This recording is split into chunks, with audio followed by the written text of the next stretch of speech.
Então vamos às apresentações aqui. Deixa eu ligar minha câmera também.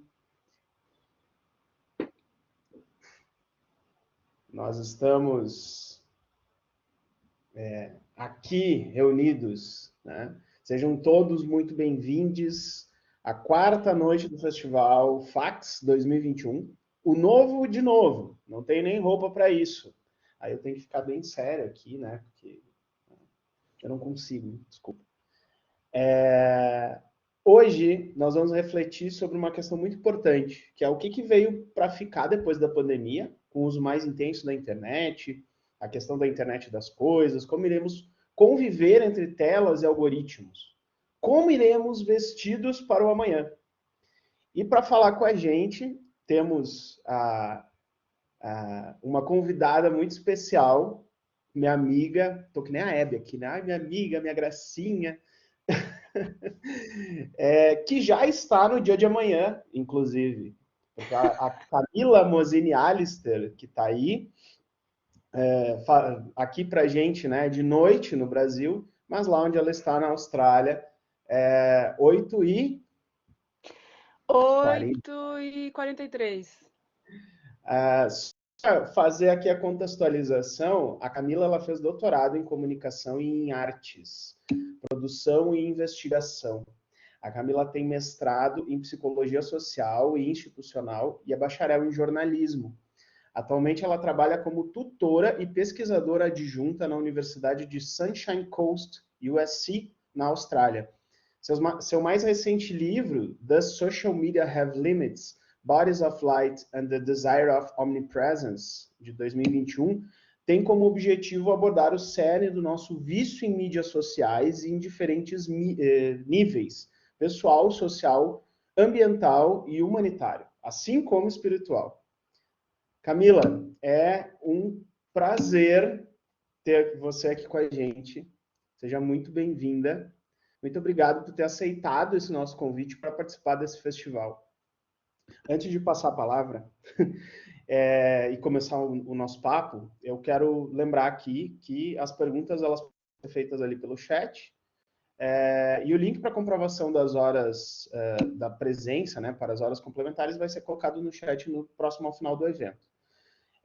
Lembrando que não serão toleradas manifestações de ódio, desrespeitosas, racistas, machistas, LGBTfóbicas, de intolerância religiosa ou com preconceito de qualquer natureza.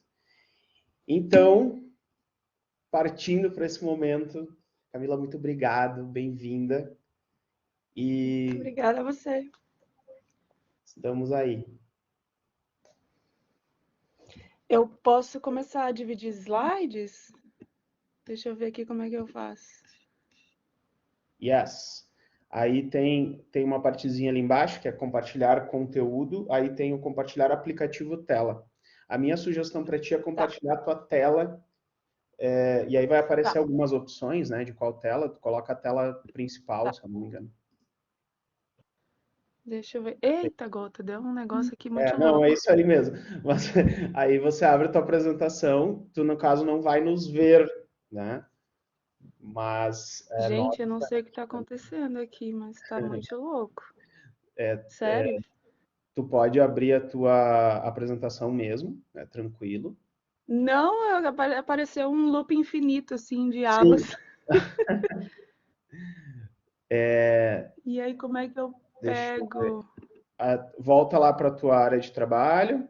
A gente vai ver, tá? Peraí. Vocês estão vendo que eu estou mostrando? Sim, sim, sim. Tá muito louco. Eu vou parar aqui, Tá, deixa eu então tu tentar faz de o novo. seguinte, ó. Vai em compartilhar arquivos. Share E aí tu tem a files. opção adicionar arquivos. Aí eu, como sou desse tipo, né, que faço as coisas na última hora, devia ter pedido teus slides antes, né? Mas assim do jogo, né? Trabalhar comigo, trabalhar comigo aí. Como é aquele ditado que fala, ao vivo que sabe o que Quem faz? sabe Como é faz, que é quem mesmo? sabe faz ao Quem vivo. sabe faz ao vivo, isso aí. Vamos lá, tá uploadando aí. Uhum.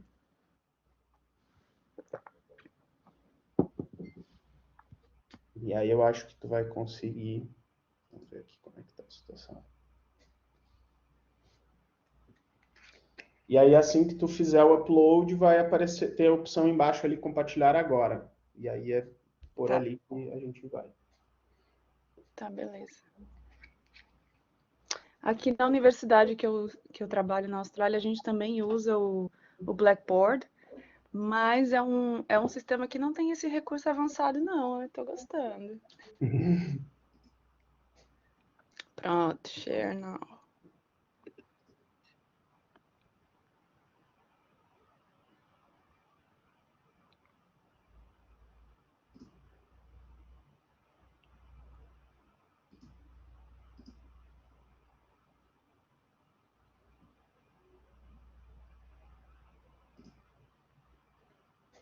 Tá convertendo. Enquanto isso, a gente aproveita aqui, né, dá boas-vindas para todo mundo de novo. Imagina, cancela a gravação, faz de novo. Não, isso aí vai para edição depois. Foi. Tudo certo. Agora eu vou selecionar aqui o slide que eu vou compartilhar e acredito que todos consigam ver. Por favor, deixem-me saber se está tudo ok. Perfeito. Aqui está aparecendo. Ai, tá diferente! Gente, não é esses meus slides, são muito mais bonitos. Desformatou tudo. Uhum. Que droga! Ah, e agora? Ah, enfim, vai assim mesmo. Tá Vai assim. desformatado, tá, gente? Tava tudo mais bonitinho, mas tudo bem. Gente, então, primeiramente, boa noite para vocês. Boa noite. Aqui é bom dia, aqui é 8h48 da manhã. É um prazer estar participando do Festival Fax 2021, novo de novo, não tenho roupa para isso. Muito, muito feliz por esse convite, muito feliz em estar aqui falando com vocês sobre essas corporeidades do futuro e como é que a gente vai lidar com tantas possibilidades de presença, de ser corpo, em meio a essa impregnação tecnológica que a gente vive, especialmente depois da pandemia, né? Aumentou ainda mais a nossa pegada de presença digital. Então, eu estou muito feliz em estar aqui, queria agradecer a presença de todos, agradecer o convite. Estou vindo direto do futuro, como o Chico falou, e a minha fala vai ser um pouquinho abordando esse tema que me foi dado para falar, que é Vestidos para o Futuro, Corpos de Carne, Corpos de Luz. Deixa eu ver como é que eu passo os slides. Ah, tá, tem que selecionar. Então, gente, para começar um pouquinho introduzindo a temática, eu queria dividir com vocês uma cena que aconteceu comigo e me marcou muito. Foi em julho de 2017, quando a gente ainda podia viajar, quando a gente ainda estava sem pandemia. E eu estava eu estava na Itália com meu companheiro australiano, a gente estava visitando o Vaticano. E aí, depois de uma longa caminhada, a gente chegou no nosso destino final, que foi a Capela Sistina. A Capela Sistina, ninguém pode falar, todo mundo tem que ficar quietinho, em silêncio. E no teto tem os afrescos, as pinturas do Michelangelo, né, que é esse pintor renomadíssimo que criou essa obra chamada Criação de Adão, no qual tem Deus e Adão se tocando, né, Deus tocando Adão e dando vida a Adão. Então, a gente estava lá, naquele silêncio, tudo lotado, aquele ar do sagrado, né, falando com a gente. E, sem falar nada, o meu marido, ele apontou para o alto, para os dedinhos se tocando, e depois ele tocou a tela do celular dele, como se fosse querendo falar para mim, olha, é o mesmo gesto. E aquilo me causou um espanto tremendo, aquilo foi um momento assim de espanto para mim. E me veio essa questão, né? Estaríamos nós tentando mediar a nossa relação com o divino através de telas? E se sim, como isso estaria acontecendo? Por que não é mais suficiente a gente estar presente na banalidade offline do nosso corpo aqui agora, que que não está, enfim, em redes sociais, por que não é mais suficiente? Por que a gente está querendo constituir outras formas de presença? E aí, essas dúvidas ficaram me martelando, martelando. E foi assim, me questionando obsessivamente por que eu ainda estou nas redes sociais, por que eu ainda estou no Facebook, no Instagram, no Twitter, mesmo sabendo de todas essas políticas obscuras de rastros digitais, mesmo sabendo tudo que estava em jogo ali. Eu estudei especificamente isso no meu mestrado em psicologia social, e eu continuava ali. Então eu comecei a me dar conta de um novo ângulo do problema, que é uma coisa assim que é completamente irracional. Tá para além da nossa racionalidade, para além do nosso pensamento crítico, para qualquer tipo de lógica ou sentido.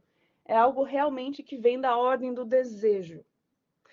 E aí eu comecei a me perguntando isso, eu comecei a entender que era um desejo irracional, incontrolável, muito intenso, que era um desejo do que eu chamei de onipresença. O que é esse desejo de onipresença? É um desejo de habitar simultaneamente diferentes espaço-tempos, de estar concomitantemente aqui, lá e acolá, ao mesmo tempo nesse espaço do corpo físico e ao mesmo tempo nesse espaço do corpo mediado, né? Que é um desejo de ser mais do que um mero corpo, de superar a própria condição humana, um desejo de estender limites de braços, pernas, visão, de ver além do que a gente está vendo nesse momento, de tocar o que a gente está tocando nesse momento com o nosso corpo, de estar em lugares que as nossas pernas não alcançam, e é, acima de tudo, um desejo de ser sobre-humano, um desejo de ser divino.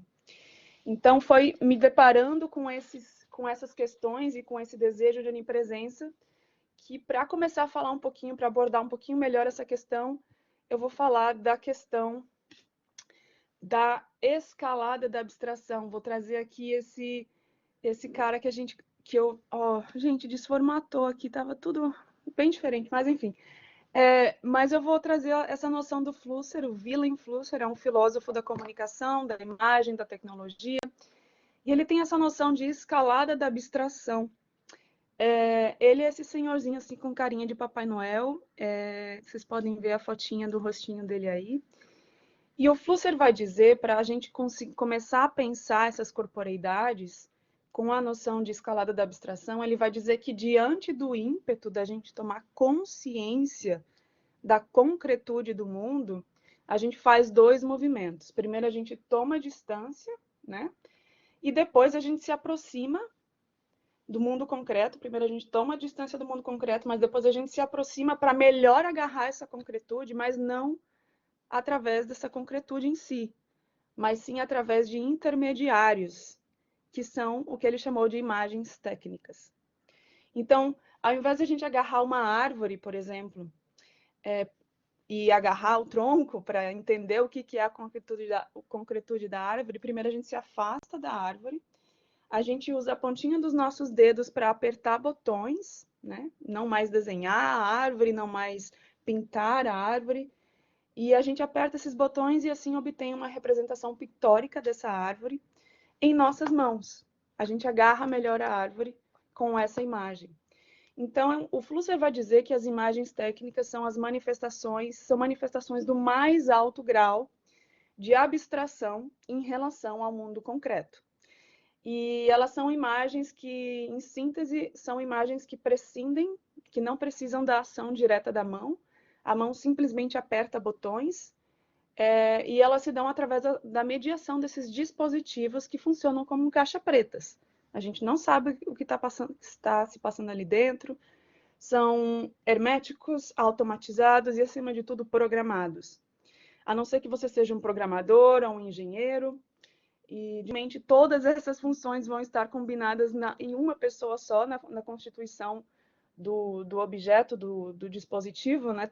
Dificilmente alguém vai saber tudo o que está acontecendo ali, mas são várias especialidades reunidas para fazer esses dispositivos técnicos, né? Então, são dispositivos programados, e o Flusser tomou o modelo da fotografia analógica como esse primeiro modelo da imagem técnica. Então, aqui nessa setinha que o rostinho dele está cobrindo, tem a palavra abstração. Então, a gente vai aos pouquinhos fazer esse movimento de abstração dos volumes, superfícies, transformar em linhas, enfim, em pontos, e concretizar esses pontos do concreto, né, a concreção, através de fotografias, hologramas e realidade virtual. E uma coisa muito interessante que o Flusser fala, assim, que eu acho fundamental, acho que é realmente uma dica, assim, uma chave que ele deixou para nós, assim, para a gente entender a imagem. Ele vai dizer que o fator decisivo no deciframento de imagens é o fato delas se tratarem de planos. Então, assim, o que ele quer dizer com isso? Ele quer dizer que, assim, para a gente entender o que está acontecendo com as imagens, como as imagens nos afetam, que tipo de corpos, que tipo de presenças são essas, a gente tem que entender os planos materiais nos quais as imagens estão inscritos. Então, a gente vai pensar um pouquinho agora esse tipo de materialidade, de imagem técnica que hoje a gente está encontrando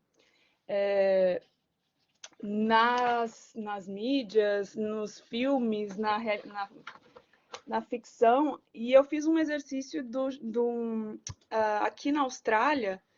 Eu faço parte de um grupo de pesquisa que é uma linha, na verdade é um campo de pesquisa muito grande no mundo inteiro, que se chama Futures Studies, estudos do futuro.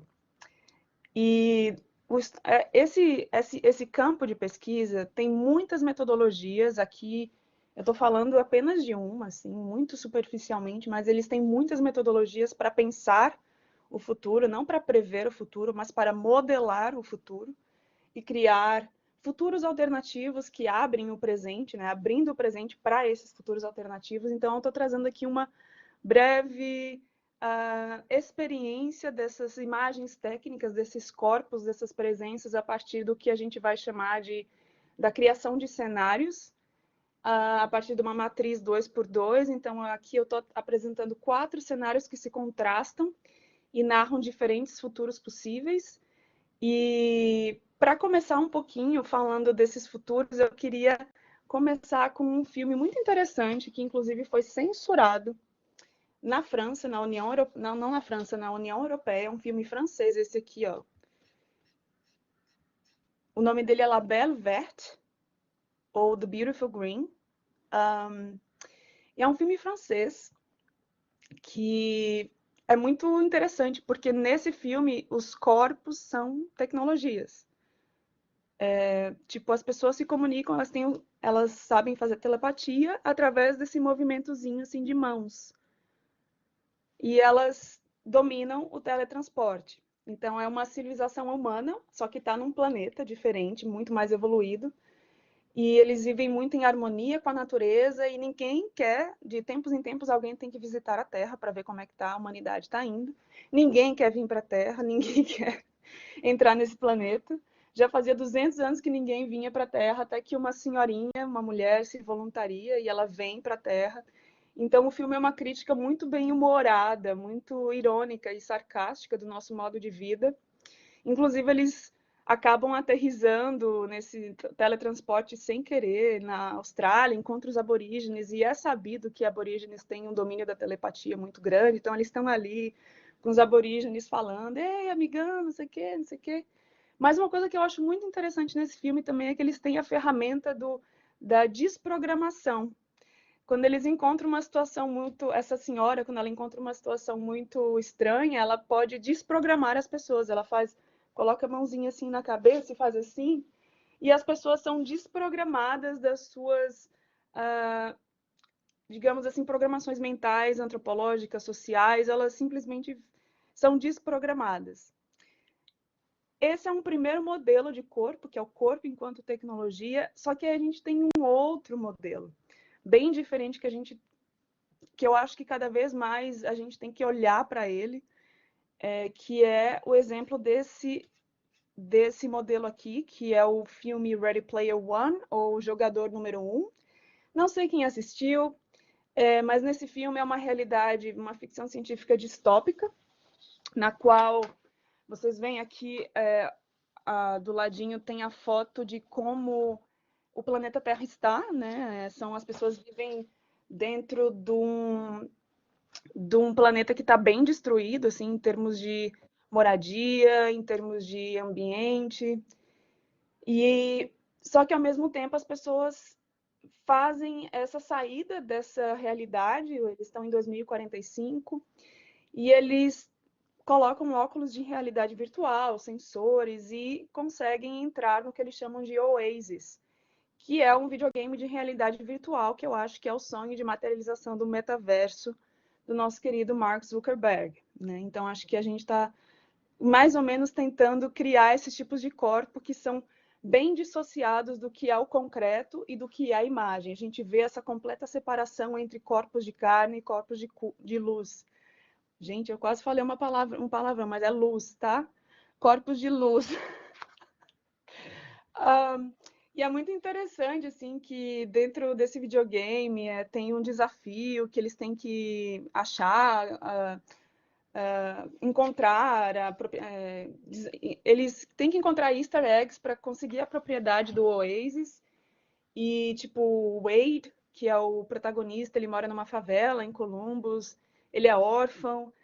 Várias pessoas dessa sociedade têm crise de pânico, se suicidam, se matam. É uma sociedade com muitos problemas de saúde mental, mas eles botam lá a realidade virtual e acaba que o Wade ele consegue vencer o desafio, ele vai comandar o Oasis com seus amigos e é muito interessante assim que no final eles decidem que eles vão fechar, desligar o Oasis 2 vezes por semana, 2 dias por semana, para passar mais tempo no mundo real, né? Então, esse contraste, assim, desses corpos de luzes e corpos de carne, da gente tentando, usando os corpos para o entretenimento, para o prazer, e não mais enquanto essa tecnologia em si, né? O corpo, ele é acoplado a novos dispositivos, novos devices. Só que aí a gente tem um outro lado, que é um lado um pouquinho mais diferente, que eu acho que é esse aqui, que pode ser o lado um pouco mais amedrontador, assim, pra gente, que é o lado da inteligência artificial. E nesse terceiro cenário, eu trago aqui o filme Exterminador do Futuro, né? Tem vários, mas assim, eu me apeguei ao primeiro. E esse filme se passa em 2029, quando a gente tem inteligência artificial, e é a criada Skynet, e ela sai do controle e ela vai considerar os humanos uma ameaça. Então, ela vai definitivamente tentar matar todos os humanos. E é um pouquinho assim esse contraste do que a gente está vendo hoje na inteligência artificial.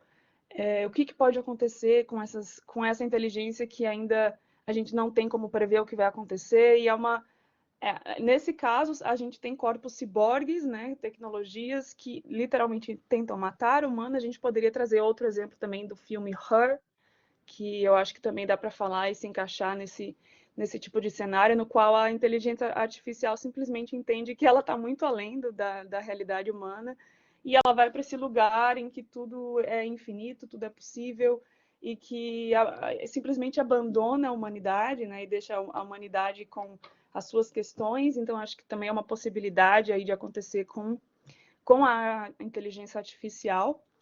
E eu acho que um quarto cenário dessas concretizações, abstrações da imagem técnica, eu acho que é definitivamente essa trilogia,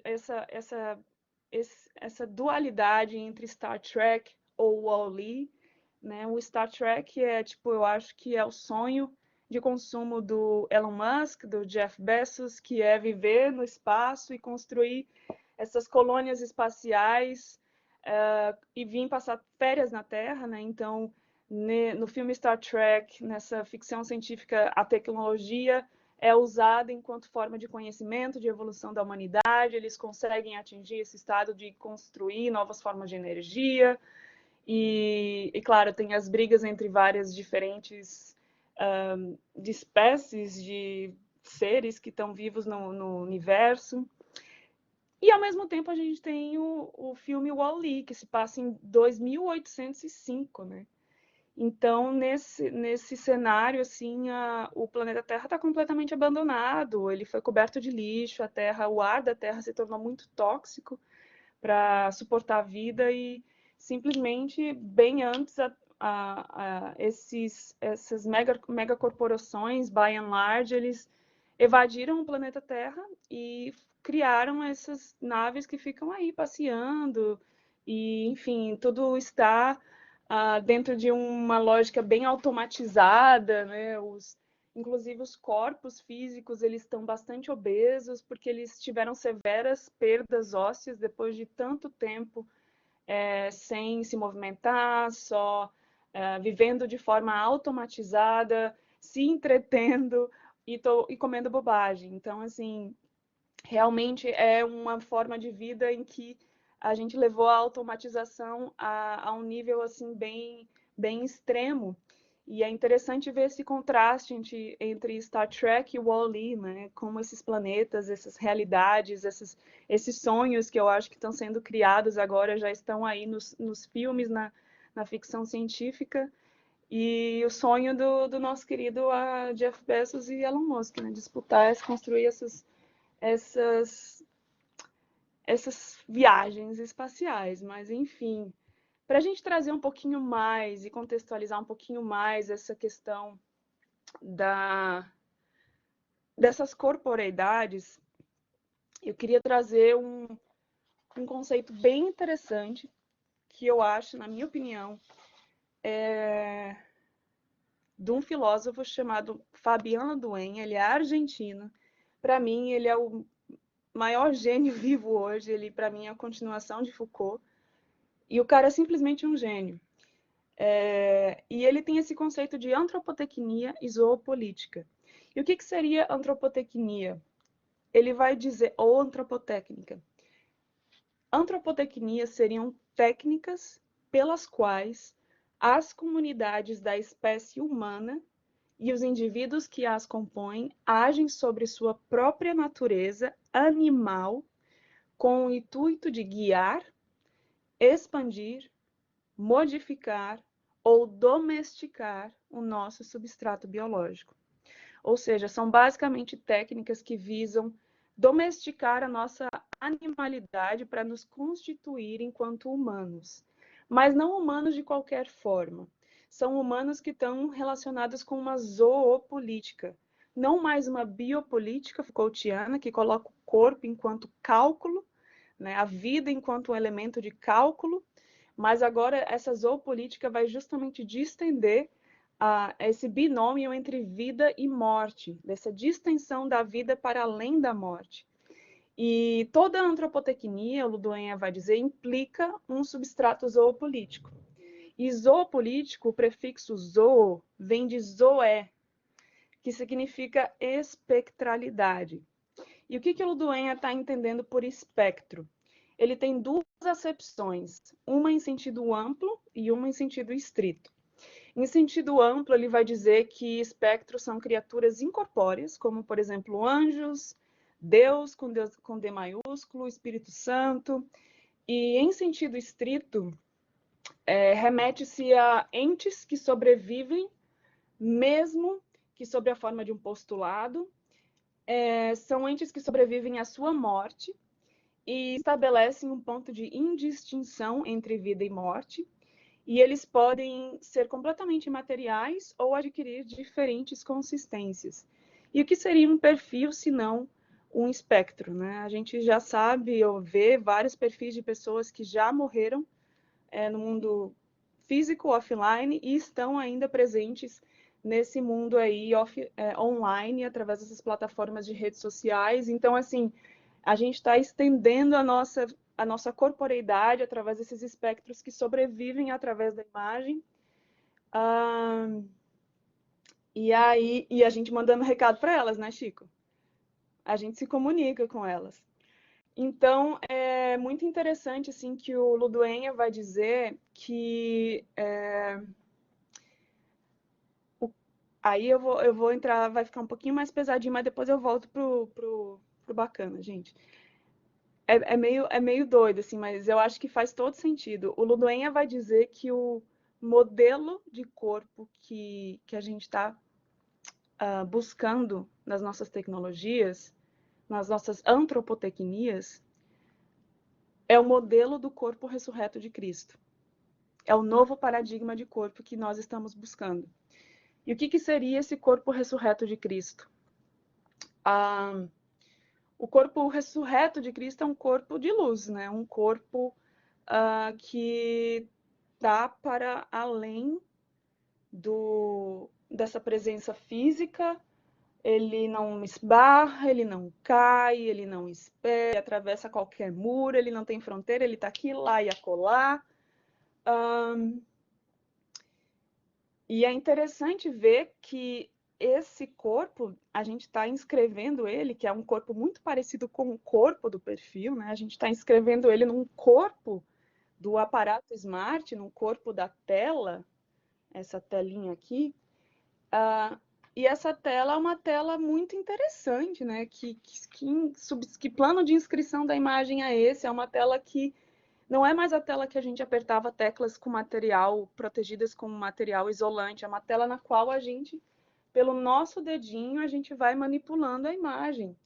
É uma tela fotossensível, né? O nosso toque. Então, essa tela é uma verdadeira eureka da engenharia. A gente, pela primeira vez, está trocando energia, eletricidade com aparatos pela primeira vez. Então, essa tela ela é feita de várias camadas, mas três mais, vamos dizer assim, mais protagonistas nesse processo, que é um vidro ultra resistente, super fino, mas que mesmo assim não quebra. Debaixo desse vidro a gente tem filmes transparentes condutores, os TCF, que são os primeiros sólidos que se comportam como líquidos. Eles são ao mesmo tempo transparentes e ao mesmo tempo conseguem transmitir, ser condutores de eletricidade, porque por muito tempo só era possível ou um metal que não é transparente ou um material transparente que não conduz eletricidade. Então, esse é o primeiro sólido que se comporta como um líquido. E depois desses TCFs, a gente tem capacitores. Mas não é qualquer tipo de capacitor, é um tipo de capacitor simbiótico, e é por isso que a gente chama essas telas de telas capacitivas. Capacitores são como baterias, a gente tem duas placas com uma diferença de potencial e isso libera a circular eletricidade. Mas esses capacitores, eles não têm duas placas, eles só têm uma placa no celular. Porque a outra placa é o nosso dedo, é o nosso corpo. São capacitores simbióticos que a gente literalmente está doando uma fração da nossa mínima energia para ativar os circuitos eletrônicos do dispositivo. Então, toda vez que a gente toca esses aparatos, a gente literalmente recebe um nanochoque para tocar imagens. E é muito interessante, né, que é uma tela que já está emulando o nosso corpo. O Flusser vai dizer também isso, né, que os nossos aparatos são formas de simulação da nossa corporeidade. E a gente já está emulando os nossos olhos através da câmera, a gente já está emulando os nossos ouvidos através do fone, a voz através do microfone, a pele através da tela, mas é uma tela que não tem boca. É um aparato que não tem boca, não precisa comer, não precisa ter intestino, não precisa ter entranha. A gente conecta aqui, ele recebe energia mastigada, já está carregado, não precisa de nem enzimas para digerir tudo aquilo, né? Então, é uma tela sem sistema digestivo, sem órgãos sexuais, é uma tela castrada e é uma tela sem excreções, é uma tela asséptica. E é muito interessante que é esse tipo de plano de inscrição que a gente está fazendo habitar o corpo do perfil, que é esse perfil que ultrapassa qualquer fronteira, que não cai, que não espera, que está presente 24 horas. E, acima de tudo, Luduenha vai dizer que a principal característica desse modelo do corpo ressurreto de Cristo é o que ele vai dizer, vai denominar impassibilidade. O que seria ser impassível? Seria essa capacidade do corpo ressurreto de Cristo de sentir, mas não se afetar. Ou seja, eu consigo sentir o fogo, mas eu não me queimo. Então, o corpo do perfil tem um pouco essa habilidade de não sentir na carne, né? A nossa projeção aí desse desejo de não sentir determinadas emoções. E agora a gente está com esse desejo de onipresença, né? Que finalmente está materializando tudo isso através desses avatares, né? E isso é o que o metaverso está prometendo. A gente está tendo o perfil da rede social, é o germezinho desse desejo de habitar a realidade topológica dos perfis através de avatares que podem ser o que a gente quiser. E quem é um avatar? O avatar vem do sânscrito avatara, que significa aquele que descende de Deus. Um espírito que ocupa um corpo de carne, que é uma manifestação divina na Terra, mas também pode ser um corpo não necessariamente de carne, porque o seu corpo e sua alma transcendem a matéria, né? Então, esse desejo dessa criação desses avatares, que são tipo Jesus, Buda, tudo isso são avatares. Então, a gente está com esse desejo que, na verdade, esse desejo de onipresença, eu vejo muito interligado a um desejo de ser Deus, né? Quando a gente pensa em Deus, existem 3 qualidades do divino, que é a onipresença, estar presente em todos os lugares ao mesmo tempo, onipotência, poder tudo, alcançar tudo, e onisciência, saber tudo. Então, a gente está tentando simular essa deidade através dos nossos perfis, das nossas presenças, dos nossos corpos de luz, desses avatares. E eu acho muito interessante, assim, que Freud, há muito tempo, ele já alertou para essa possibilidade no livro Mal-Estar da Civilização, quando ele comparou o homem a uma espécie de deus protético que, com órgãos auxiliares, aumentaria o tão cultivado anseio imaginário de tornar-se Deus. Flusser também falou, assim, contrariando um pouquinho Nietzsche, que ele falou, ao contrário de morrer, esse Deus secularizado ainda mais furiosamente volta pela janela, sob nomes indefiníveis, como energia ou probabilidade. Então, a gente está vendo essa entrada dessa espectralidade de uma forma assim, muito, muito interessante, na qual nós estamos tentando ser tal qual deuses, através dessa presença desse perfil, desse corpo estendido, e desse corpo que se acopla ao aparato e a uma série de cabos submarinos, satélites, antenas, para difundir o nosso choquinho na tela em ondas de radiofrequência e estender os nossos braços para alcançar qualquer pessoa. Eu posso dar um like para uma pessoa que está no Japão, eu posso falar com uma pessoa que está em qualquer lugar do mundo e alcançar e conversar com ela. E, ao mesmo tempo, eu consigo me ver através desses aparatos. Eu consigo, como se eu conseguisse colocar câmeras na pontinha dos meus dedos, né? Porque, infelizmente, a gente pode ver tudo menos o nosso rosto. Menos o nosso rosto. A gente não tem como ver o nosso rosto. Então, esses aparatos estão finalmente nos possibilitando a possibilidade de ter câmera na pontinha dos dedos. A gente segura esse aparato e a gente tem a imagem do nosso rosto, finalmente aquele sonho reprimido do Narciso está conseguindo se materializar, ele não se afoga mais para ver o próprio rosto, né? Então, que tipo de corpos nós desejamos ser? Essa é a pergunta que eu queria deixar aqui para pensar esse futuro. E para isso, eu trago olha, era para aparecer uma animação, primeiro o filósofo, depois o rostinho. Primeiro, eu trago um grande filósofo que é o nosso querido Gordon Ramsay. Não sei se vocês conhecem ele é um famoso apresentador de programas de culinária, muito polêmico, e como Hell's Kitchen. E ele tem uma filosofia que eu acho muito, muito interessante. Ele vai dizer só se pode abrir uma filial, no caso de um restaurante, depois da matriz estar funcionando impecavelmente por 5 anos. Se você não tiver essa matriz impecavelmente funcionando por 5 anos, você não pode abrir uma filial. E aí é que eu quero pensar um pouquinho. Será que dá para a gente ir para além do planeta Terra ou além do nosso corpo nesse momento, se a gente nem consegue, nem está dando conta do que a gente vive aqui, se é uma bagunça esse restaurante que a gente está? E para isso eu queria trazer uma um gráfico que é um cálculo muito interessante dos limites biofísicos do planeta.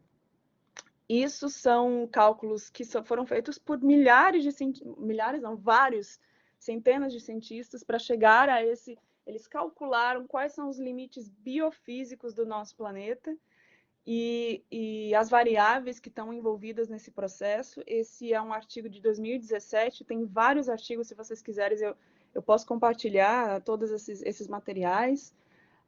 E eles calcularam quais são os limites biofísicos do planeta, para que se a gente passar deles, aí fudeu. Aí a coisa fica instável, não tem como prever o que vai acontecer com o planeta e a gente não tem como nem pensar a possibilidade da vida humana. Talvez o planeta sim, mas a vida humana estará em risco. Então, eles calcularam essas várias variáveis, como climate change, diversidade genética, late system change, uso de água fresca, fluxos de químicos como fósforo e nitrogênio, acidificação dos oceanos,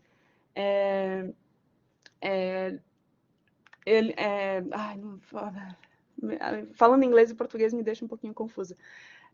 E aí eles falaram de todas essas variáveis e eles calcularam. Quando é verdinho, a fronteira está segura. Amarelinho está um pouco instável. Vermelho, fudeu. Tem que fazer alguma coisa. Assim, é um risco muito alto de mexer com esses tipos de variáveis. A mais famosa é climate change, transformação climática, né, que a gente fala a todo momento, que é essa exacerbação do carbono na nossa atmosfera, mas não tem só essa. Existem muitas outras que estão em jogo, e se vocês verem aqui na nossa legendinha, esses pontinhos são o papel da agricultura nisso. Então, a principal razão pela qual a gente está extrapolando essas fronteiras é o modo como a gente planta, o modo como a gente se alimenta, e como a gente faz para se alimentar, né? E é isso que está causando essa extrapolação desses limites. E esse é o grande dilema que a gente vive hoje. Nós somos corpos humanos com limites, né? A gente tem limites, a gente tem uma presença que eu estou aqui, num planeta que também não tem recursos ilimitados, que não tem como ser sem limites, mas a gente está tentando ser deuses ilimitados, e essa é a grande questão. Então, quais seriam as roupas que nós precisamos agora? Quais seriam as roupas do futuro que a gente precisa agora? Primeiro, a educação midiática, urgentemente, a gente precisa de letramento da informação, autoexpressão, fluência digital, participação cívica, cidadania digital, análise crítica da mídia, letramento da informação, conhecer e utilizar os códigos que a gente de programação, dos algoritmos, das redes sociais. A gente precisa conhecer esses códigos, ter consciência, ter domínio desses códigos para que a gente possa saber com o que a gente está lidando. E a gente precisa, através disso, plantar de uma forma diferente, né? Que seria não mais uma monocultura, mas uma permacultura que pense outros modos de plantar, comer, governança, cidadania, e tudo isso ligado a uma economia que precisa ser circular, uma economia que precisa não se alienar do lixo que a gente está produzindo, mas reintegrar esse lixo no processo econômico enquanto parte do processo. Por isso que a gente precisa hackear. E o que eu estou falando, o que eu estou entendendo por hackear? Eu estou falando hackear no sentido de uma ética hacker. Né? A gente tem que, entendendo por ética, a forma como a gente habita o mundo e pensando junto com Foucault, o modo como um indivíduo se constitui a si mesmo como um sujeito moral de suas próprias ações, uma ética hacker seria um modo de vida que busca nessa contradição dos jogos de poder e nessa visibilidade ou invisibilidade dos rastros, dos algoritmos, elementos necessários para a constituição de uma ação política e contra-hegemônica através das redes digitais, das mídias sociais, não negando a existência dela, mas hackeando telas, algoritmos, jornalismo, publicidade, relações públicas, hackeando a comunicação humana, hackeando para a criação de novos códigos. E que códigos seriam esses? Seriam códigos de desprogramação desses programas de dessensibilização do nosso corpo, que estão extremamente ligados ao fato desses novos dispositivos estarem relacionados à liberação de um hormônio chamado dopamina, que é um neurotransmissor que atua no controle do movimento, da memória, do ciclo de prazer e recompensa, e que muito facilmente pode acabar em vício.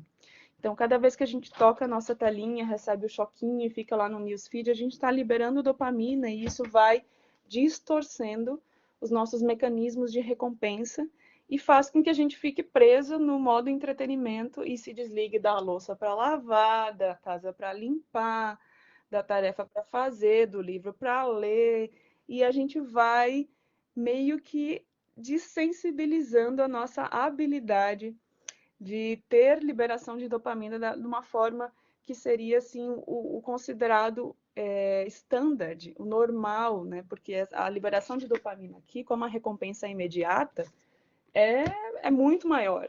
Só que na vida real, no corpo físico, a gente tem liberação de dopamina que demanda tempo, isso, né? Então essa é a grande questão.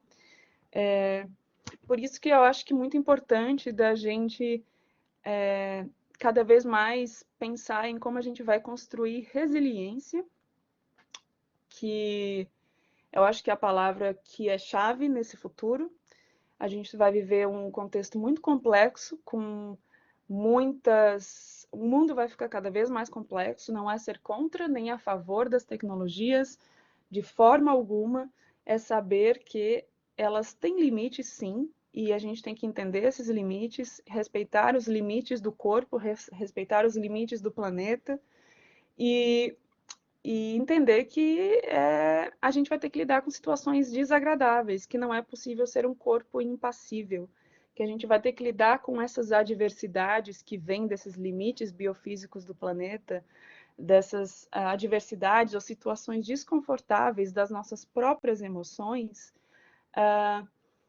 e ter agilidade emocional para isso, né? Então a gente vai precisar ter essa resiliência para constituir corpos sensíveis e não impassíveis, porque é muito interessante, porque assim, se o corpo ressurreto de Cristo é o nosso modelo, a gente tem que lembrar que para ressuscitar primeiro é preciso morrer. Então eu encerro a minha fala aqui. Agradeço muito a oportunidade, fico com deixo essa inquietação dessa transformação do nosso desejo de onipresença em um autêntico desejo de presença, nessa dicotomia entre corpos de carne, corpos de luz, e como a gente vai habitar essas múltiplas formas de corporeidade, entendendo também que existem limites dentro delas, que não é um universo do ilimitado. Agradeço muito, fico aberta a perguntas e deixei vários gaps na minha fala e deixo aí para a gente conversar. Muito obrigada. Muito bom. Eu já fechei aqui a apresentação. Eu fiquei, nossa, é uma aula que é inigualável, assim. E, enfim, né, eu que te conheço desde a faculdade, a gente lembro, né, das tuas pesquisas em relação à questão desse corpo, dessa biopolítica que se forma, enfim.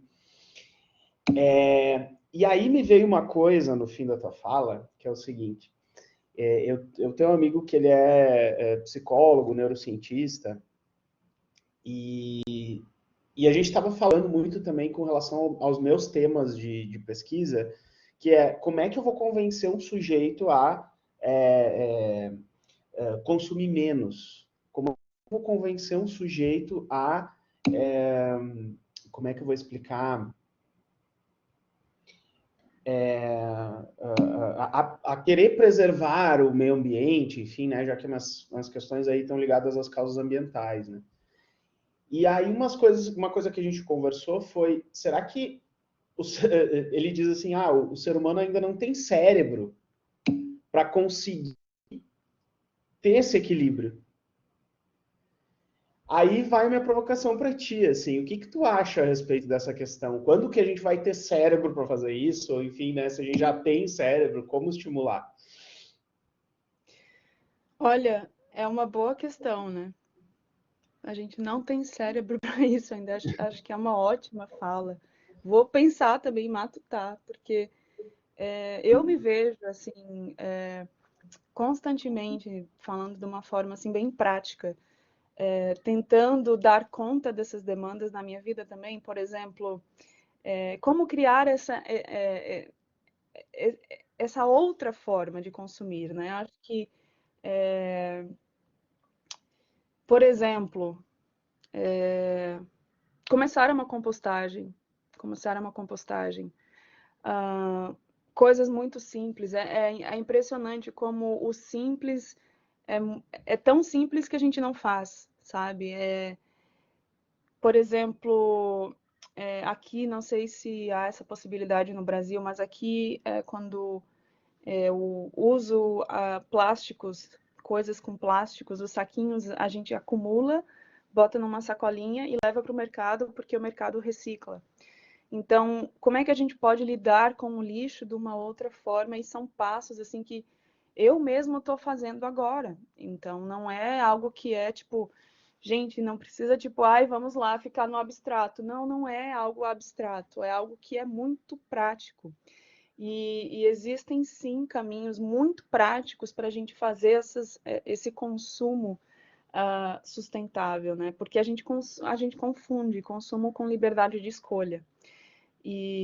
Na verdade, quando a gente não tem a opção de não consumir, isso não é liberdade. Então, eu acredito que nesse momento a gente tem que sim entender as redes sociais, a gente tem que sim viver no contexto que a gente vive e usar do nosso desejo de onipresença para criar modos ativos de estar na rede social, não simplesmente ficar lá, tipo, ai, sabe, ai, rolando newsfeed, recebendo choquinho na tela, passivamente, sabe? Acho que a gente tem que usar desse desejo de onipresença, que é uma vaidade, sim, mas usar para criar conteúdo, usar para hackear as redes, sabe? Para criar coisas que fazem sentido para a gente. E nesse mundo físico, começar sim esses movimentos de formiguinha, porque são literalmente de formiguinhas. E é impressionante, assim, eu comecei, estou começando e vou começar até eu morrer, muito pouquinho, assim, a fazer esses movimentos de consumo sustentável. E é impressionante como os pouquinhos passinhos que a gente dá, parece que a gente já se sente muito mais forte. E eu acho que essa questão dessa resiliência que a gente tem que construir para o futuro, né? Porque a gente está nesse momento assim que é um pouco difícil assim de pensar o futuro. A gente já está em um colapso ambiental. Então a gente só tem que realmente se preparar para ele. Então essa resiliência precisa ser construída com passinhos de formiga. Não é nada abstrato, parece ser abstrato, mas existem sim passos que a gente pode tomar, uma compostagem, sei lá, coletar as garrafas, os catadores sabem fazer isso muito bem. Eu acho que são, né, pessoas que estão à frente do nosso tempo, eles já estão entendendo como esses mecanismos funcionam. Então a gente tem que olhar para esse lixo e ver no lixo a nossa riqueza, né? E tentar encontrar formas de aos pouquinhos, assim, no nosso dia a dia, sem se cobrar, sem pirar, tentar com prazer, porque é realmente prazeroso incorporar essas práticas, sabe? E é isso que eu acho que é o caminho, né? Eu acho que a gente o ser humano, o nosso cérebrozinho precisa de prazer e a gente tem que encontrar prazer para além das telas. A gente tem que ter desejo naquilo que a gente faz. Então, desejar essa mudança, eu acho que é o passo para mais ou menos esse cérebro ser constituído, né? Para que esse desejo aconteça, não simplesmente, tenho que fazer porque o planeta vai morrer.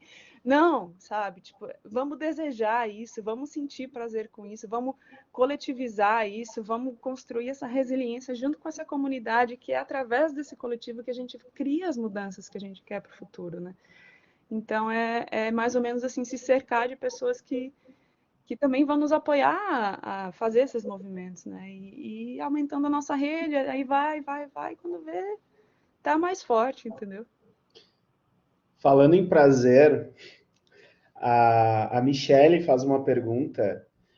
O detox de dopamina é possível sendo multitarefas? Nós sendo multitarefas? Isso é tão difícil, Michele.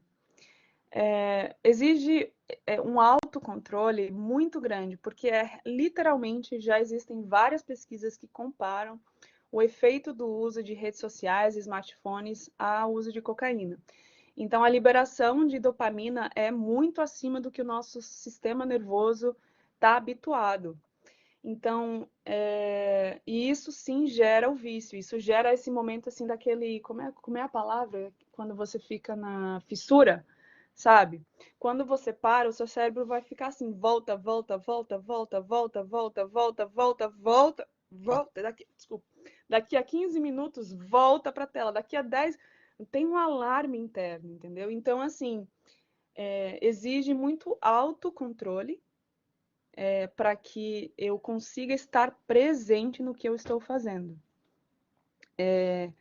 Eu vou sentir, você vai sentir esse mecanismo, né, do nosso cérebro liberando dopamina e gerando esse desejo de voltar para a tela, mas aí você vai ter que dizer para você mesmo, isso não vai suprir o meu desejo, eu quero estar aqui.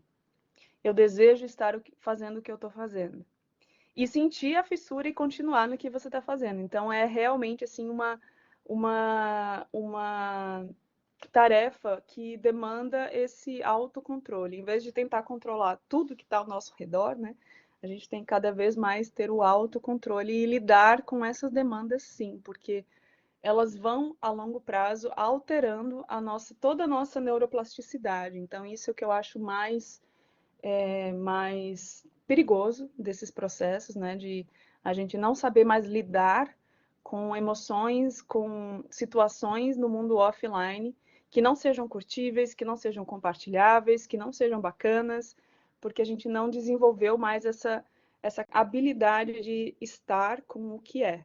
Né? Então aí eu acho que entra a questão da resiliência e muito essa noção do ter esse desejo de estar fazendo o que está se fazendo, esse desejo de presença, esse desejo de estar aqui, porque também é prazeroso. Esse desejo que vem do choquinho da tela, ele não vai suprir, ele vai gerar ainda mais ansiedade, ele vai gerar ainda mais vontade de estar na tela, entendeu? E é isso que a gente tem que estar muito ciente, de sentir isso no nosso corpo, como esse mecanismo acontece, e ter essa capacidade de entrar nessa fraçãozinha de segundo entre a nossa ação e a nossa escolha, que nos possibilita escolhas desautomatizadas, que nos possibilita liberdade, né? que nos possibilita escolher para além do que está o programa aqui tentando nos entrapar na tela. Né? Então, é navegar esses corpos, navegar essa complexidade, mas entender que, ao fim e ao cabo, gente, nós temos um corpo físico que precisa de saúde física, comida, bem-estar, coletividade, saúde mental, e é isso. Eu me lembrei de uma coisa agora, que eu fiquei pensando na tua fala, né? A gente está aí já faz. Eu não sei como é que está aí na Austrália. O pessoal já está saindo sem máscara na rua, já está se encontrando, já teve show, inclusive, aglomeração. Queria que tu falasse um pouco assim desse contexto aí pós-Covid, assim, e esse novo contato digamos assim, vocês já passaram pelo que a gente vai passar agora, no final desse ano, talvez. Olha, aqui tipo, foi bem interessante a questão do Covid, porque assim, a Austrália recebeu a notícia um pouquinho tarde, porque a gente vive numa ilha, longe de todo mundo, literalmente. A gente está muito longe, é uma ilha, é um país que é uma ilha, isolado do mundo, não tem fronteira, não tem contato com outras culturas. Então a gente recebeu essa notícia um pouquinho mais tarde, mas assim que recebeu, o governo australiano fez lockdown, né? A gente ficou 2 a 3 meses em lockdown. E, claro, houve uma política do governo de sim apoiar negócios, apoiar as pessoas financeiramente, para que as pessoas conseguissem atravessar esse momento. E aí a Austrália conseguiu controlar bem o vírus. Só que o que aconteceu? Ela controlou tão bem que ela comeu mosca. Ela comeu mosca na questão da vacina, porque aí começou a não vacinar. Demorou muito. O Brasil tava aquela ebulição, gente morrendo, morrendo, morrendo. E a vacina, meu, era sobrevivência. A galera tinha que vacinar. Aqui, por estar tudo bem, a galera, não, tá. Então a vacina começou muito tarde. E começou tarde, aí começou a ter movimento anti-vacina muito forte aqui. Alguns estados, não o estado que eu tô, Queensland, eu tô perto de Brisbane, tem Melbourne, tem Sydney, são cidades que são estados um pouquinho mais abaixo da onde eu tô, começaram a ter protestos furiosos contra a vacina. E aí começou a ter um nível de transmissão altíssimo de novo, entendeu? Então, até agora, sim, está tendo protestos anti-vacina aqui na Austrália. A Austrália tem bastante população hippie, né? Então, eu entendo, assim, eles não querem colocar nada que não seja natural no corpo deles. E eu entendo, acho que tudo bem. Deveria ter uma forma dessas pessoas serem manejadas, porque não tem como vacinar todo mundo, né? Não existe isso. Vai ter sempre uma minoria que não quer, né? O que eu acho problemático é quando as pessoas começam a negar a realidade, negar o fato do vírus ser um vírus perigoso. E isso eu acho que é muito, muito perigoso, porque é isso que tem acontecido assim nesses grupos anti-vacina, entendeu? Então, o Brasil acabou que eu acho que o Brasil está melhor, assim, nesse sentido, em alguns aspectos, sabe? O Brasil teve todo esse. Muita gente morreu, acho que todo mundo teve alguém aqui que conhece, que morreu, que foi afetado. Eu tô aqui morrendo de medo que aconteça alguma coisa com a minha família. Não tenho como ir para o Brasil. Tô trancada aqui. Não é como a Europa, não é como Estados Unidos. Então, assim, voo da Austrália para o Brasil não é tipo, ui, vou, né? Então, a gente tá. O Brasil sofreu muito com isso, mas eu acho que a população, de uma forma assim brilhante, aderiu à vacina de uma forma incrível por estar vendo as consequências do vírus de uma forma tão real que eu acho que aqui a gente não teve isso, né? A Austrália já vive em estado de isolamento, gente. As pessoas já vivem em isolamento naturalmente, entendeu? Todo mundo já é meio assim. Imagina um país imenso com 20 milhões de pessoas só, sabe? Tipo, não tem gente suficiente, não tem essa efervescência do Brasil. Então, ainda estamos para ver como vai ser aqui. O governo criou algumas medidas bem polêmicas, assim, de fazer lockdown de pessoas que não estão vacinadas, de não deixar ir para bar, de não deixar ir para estádio, mas não sei até quando isso vai acontecer, mas é por aí. Estamos no processo ainda. A gente parou de usar máscara faz 2 semanas. Nossa. O Felipe Diniz, ele pergunta, nosso querido prof. Flusser também alegava que as imagens técnicas pareciam ser janelas para o mundo, tornavam-se biombos. Como poderemos pensar nas redes sociais enquanto abrigos de imagens espetaculares das nossas vidas a partir disso? Como podemos pensar? Desculpa, qual é?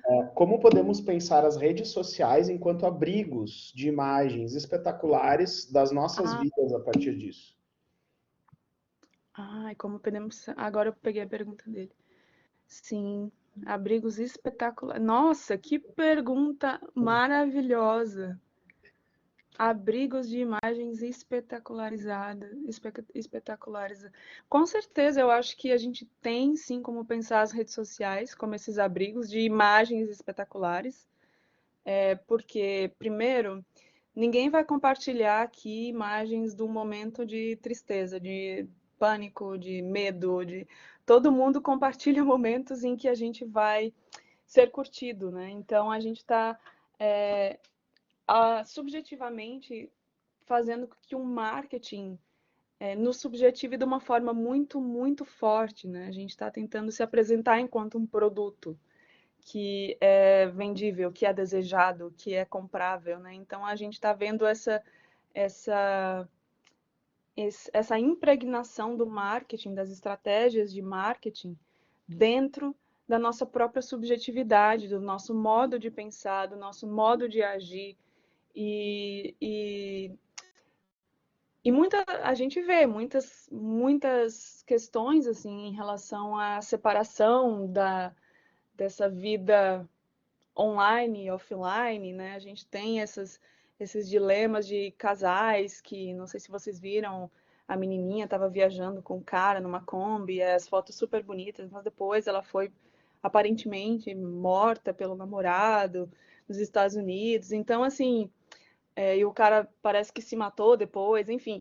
E são situações assim que a gente tenta se mostrar na nossa melhor face, né? Então, por isso que eu acho que é preciso entender que as redes sociais não são tudo, elas não mostram tudo nosso, porque ninguém mostra tudo. Não é possível mostrar tudo para ninguém, né? Então, elas são facetas, elas são biombos, né? Que mostram os nossos lados mais desejáveis, que a gente tenta angariar likes, né? A gente posta para angariar likes.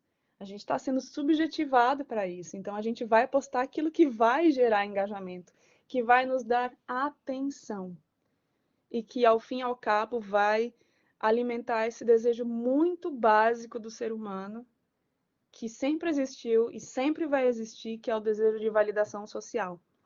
É o desejo de se sentir amado, de se sentir pertencente a uma comunidade. Então, as redes sociais, a gente precisa sim, a gente está expandindo o nosso espectro de validação social para essas redes anônimas e remotas, e tentando sim postar de forma a angariar essa validação social, né?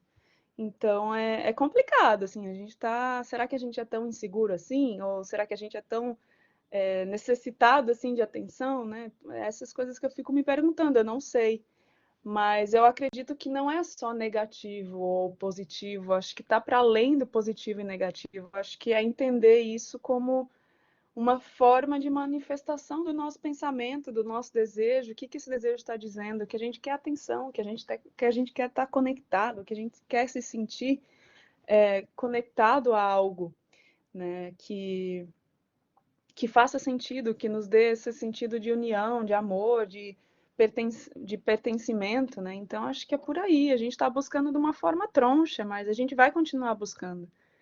E as redes sociais vão ser um caminho para isso, eu acho, mas não sei se para sempre, porque esses aparatinhos são complexos, né? Existe aqui trabalho escravo, infantil, é, minérios que estão sendo extraídos de uma forma muito predatória, trabalhadores que estão na Foxconn ali na China, trabalhando sobre situações muito precárias também. Então, até que ponto isso vai ser sustentável em termos humanos, ambientais, né? Então é pensar, é uma passagem da nossa história. Fiquei pensando aqui que há pouco teve um furor assim na internet, porque a Apple lançou o iPhone novo agora sem carregador, né? Com a desculpa de que somos sustentáveis, estamos preservando o planeta e tudo mais, né? E evidentemente que os ambientalistas, né, meus parça, olharam aquilo e disseram, não, peraí, tu tá fazendo alguma coisa muito errada aí, dona Apple, vamos segurar esse discurso, né? E, enfim, né, só para fechar isso que me veio muito dessas questões, né, dessas empresas que não observam a lateralidade da sua atuação, né, no marketing se fala muito de exterioridades, né, da atuação da empresa. Que é isso, para onde que vai o lixo? Para onde que o funcionário que é demitido é direcionado? Será que ele tem assistência? Será que ele ganha direitos? Né, como que a coisa funciona? Eu vou trazer aqui a pergunta do Marcos. O Marcos pergunta: o que você espera do mundo pós-pandemia? Gente, primeiro, o futuro é incerto. A gente não tem como prever, né? Então, assim, quando a gente fala de futuro ou estudos do futuro, future studies, a gente não está tentando prever o futuro, a gente está tentando modelar o futuro. Criar cenários para que a gente possa interferir e modelar esses futuros possíveis, os futuros que a gente prefere, né? E que a gente quer evitar. Então, o que eu espero desse mundo pós-pandemia é que a gente tenha a habilidade de olhar para as coisas tais como elas são, né? E sem querer fugir do que elas são, sem negar a realidade. E olhar para isso, olhar para a nossa situação, o nosso contexto nesse todo, e a partir dessa honestidade consigo mesmo, a gente possa realmente criar as possibilidades de futuros que a gente deseja. Eu ouvi um podcast muito interessante faz um tempinho já, não vou me lembrar o episódio exato, que o nome do podcast é How to Save a Planet. Como salvar o planeta. Como salvar um planeta. E a fala foi com uma ambientalista indígena. E ela falou algo que me marcou muito, assim, a partir desse dia deu um clique na minha cabeça. E é isso que eu espero para o futuro. Ela falou assim, a gente tem que investir 10% da nossa energia se conscientizando do contexto, se educando do nosso contexto atual, do que está acontecendo, e tendo informações sobre o que está acontecendo, mais 10% da nossa energia bloqueando o que ela fala, o mal que vem até nós, como isso vem até nós, isso que a gente não quer, e 80% da nossa energia criando o mundo que a gente quer viver. Então, assim, esse o grande, eu acho que é esse o grande chamado que a gente tem que fazer, né? É entender este mundo, entender as informações que estão aí, mas ir um pouco além, ir na prática, usar as mãos. Como eu estou usando minhas mãos para além de ficar na tela? Será que eu não posso fazer bordado, crochê, como as nossas vozinhas faziam?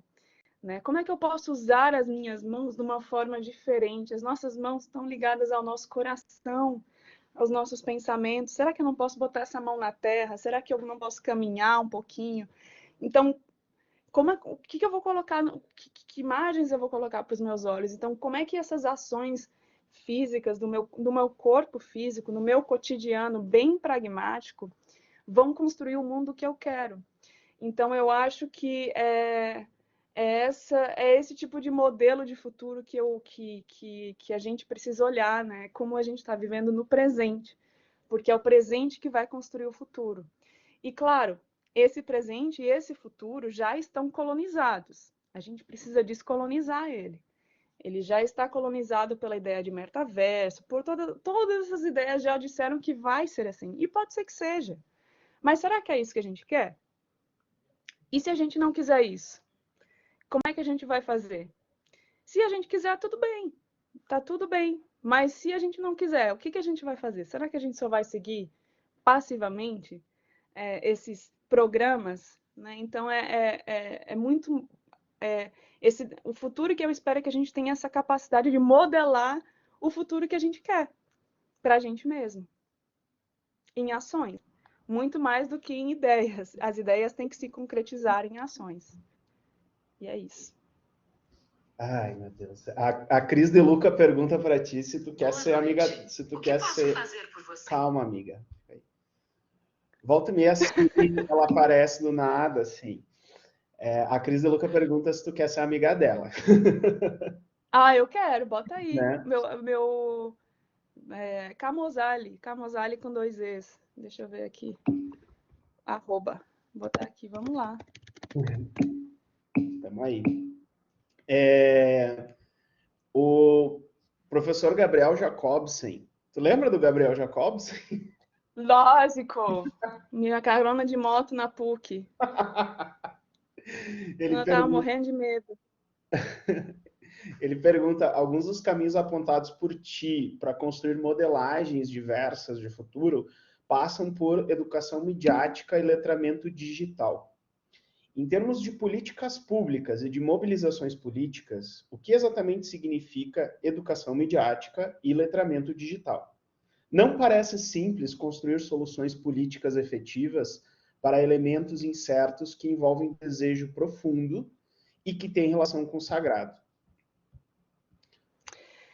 Olha, ótima pergunta. Não é simples, não. Só vou fazer, Não é simples. fazer bullying com o meu colega. O Gabriel sempre fez essas perguntas assim que são É sensacionais. cabuloso, né? Ele é Não, é cabuloso. sensacional.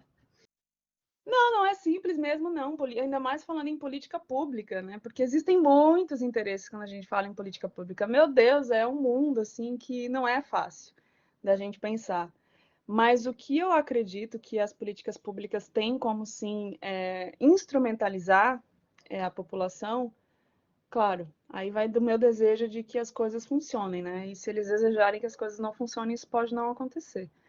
Mas o que eu acho que é possível é que, por exemplo, nas escolas a gente discuta educação midiática, que a gente saiba como entender o que é realidade, o que é fake news, né? O que é fato, o que é fake news, que a gente consiga discutir esses mínimos parâmetros assim de factualidade, porque infelizmente, mesmo com tanta informação que a gente acreditava que a internet ia nos suprir a nossa ignorância, nos tornar pessoas mais, enfim, conscientes, tá acontecendo, não tá acontecendo, mas uma parcela da população está acontecendo o contrário. A gente se fecha ainda mais nas nossas preconcepções, né? Então, como a gente pode lidar com esses tipos de realidade que são humanas, que não tem política pública que resolva, velho, não tem, é da psique humana essa negação da dor, essa negação do que é, né? Então, o que eu acho que pode resolver, eu não tenho resposta para essa pergunta, viu? Porque o que eu acho que pode resolver se cada um, posso estar parecendo um pouco genérica, mas assim, se cada um olhar para sua realidade sem nada negar, dizendo sim a tudo, sim à vida, tudo que nos acomete, tudo que a gente sente, a gente dizendo sim a tudo, e não negar mais aquilo que a gente não quer, assim, claro, saber quando dizer não, entender os limites, tal, mas no sentido de aceitar aquilo que é, né, que nos aconteceu, que passou, que, enfim, se cada um fizer esse movimento, eu acredito que a gente não vai mais precisar de colocar pessoas no poder que queiram refletir essa nossa negação, entendeu? Eu acho que eu não vejo nenhum político como vilão, ou como ruim, ou como bom. Acho que eles são só materializações desse subconsciente humano que está tentando aí lidar com essas pegadinhas da vida, né? Então, todo mundo tem um pouco de Bolsonaro, um pouco de Trump. Se a gente olhar para a gente mesmo e a gente aceitar isso, acho que a gente não vai precisar mais ter essas pessoas nos representando, né? A gente vai mudar isso. Então, tem que partir do desejo. E política pública, eu acredito que tem pessoas muito capacitadas, que eu converso, que eu falo, que estão sim trabalhando para construir comunidades de permacultura, comunidades sustentáveis, letramento digital. Existem essas pessoas, elas estão infiltradas, e a gente tem que saber que a gente não tem como falar do governo assim de uma forma muito generalizada ou muito impessoal, são pessoas que estão ali, elas estão infiltradas, estão fazendo um trabalho maravilhoso que muitas vezes não é visto, mas que às vezes passa por vários obstáculos, mas eu acredito que o passo, assim, em termos de políticas públicas, é começar esse letramento digital no sentido de conversar nas escolas, o que é uma rede social, o que acontece quando a gente está lidando com o celular? O que está em jogo? Quais são as consequências desse uso? Como isso pode gerar um vício? Como eu posso lidar com isso? Como eu posso lidar com essa enxurrada de informações e ensinar as pessoas a navegar essa complexidade dessas tantas realidades que a gente vive hoje, né? A gente precisa aprender isso, não é uma coisa nova, é uma coisa, não é uma coisa que já está dada, é uma coisa nova que a gente tem que aprender e eu acho que ensinar as nossas crianças a atravessar isso, que isso esteja nos currículos, que a gente espalhe esse desejo de usar a rede social de uma forma propositiva, hackeando-a, em vez de passivamente seguindo, eu acho que já é um caminho assim para a gente encontrar o que a gente quer, que é a autoexpressão, que é a nossa voz, que é a nossa validade social, né? Que já está dada, não precisa ser conquistada através da mídia social, mas assim, a gente precisa disso, né? Então a gente vai encontrando formas aí de falar, né? Eu não sei se eu respondi a tua pergunta, não sei se eu tenho resposta, ela é muito complexa, mas soluções efetivas eu acho que envolve sim se voltar para a escola, que é um movimento que eu estou fazendo agora enquanto profissional, e falar sobre o que está em jogo nessas tecnologias. Porque as crianças, os nossos jovens, eles sabem muito bem, mas o problema não é nem tanto os jovens, eu acho que é muito mais o que é imposto para eles enquanto futuro. O que é imposto para eles a partir dos adultos, o que é imposto para eles a partir dos pais que estão sempre no celular também, ou a partir de uma sociedade que diz, se você não souber usar rede social, você não tem emprego, entendeu? Então é criar, realmente hackear modelos de futuro que sejam diferentes. Nossa, eu fiquei com. Me deu um nó aqui, eu tô. Eu acho que tem muita coisa para se falar a respeito disso. Bom, né? Eu, como professor, acho que a questão da educação é algo que nos marca, né? Enfim. E que a gente sempre vai lutar para que, né, exista um empoderamento dos sujeitos para lidar com qualquer uma das coisas, né? Seja questões, e aí agora eu fiquei pensando numa questão que aumentou muito agora durante a pandemia, que foi a violência doméstica, por exemplo, né? Das pessoas poderem lidar com a violência doméstica e poderem lidar também com essas questões que vêm da rede, né, para a gente. Enfim, tem uma pergunta do professor Ricardo e uma provocação que ele diz assim: como pensar uma sociedade menos conectada, menos viciada em telas, se foi esse artifício, o addicted, que nos fez passar o período mais crítico da pandemia? Sim. Olha, o que eu vou te dizer? Eu já vivo em isolamento desde que eu me mudei para a Austrália. Como eu te disse, como eu falei antes, a sociedade aqui já vive em isolamento. A gente já está em isolamento, já é normal. As pessoas aqui a gente é uma sociedade que eu amo morar aqui, não estou reclamando, não entendam isso. É uma coisa que é diferente, é uma realidade diferente e existe sim um modo de ser que é diferente, que é muito mais hiperindividualista, até porque é um país imenso com muito poucas pessoas, muito pouca gente, população. Então desde que eu vim para cá, eu morei na Alemanha antes, morei na Espanha, completamente diferente. Eu achava que, já morei fora do Brasil desde 2016, tá tranquilo.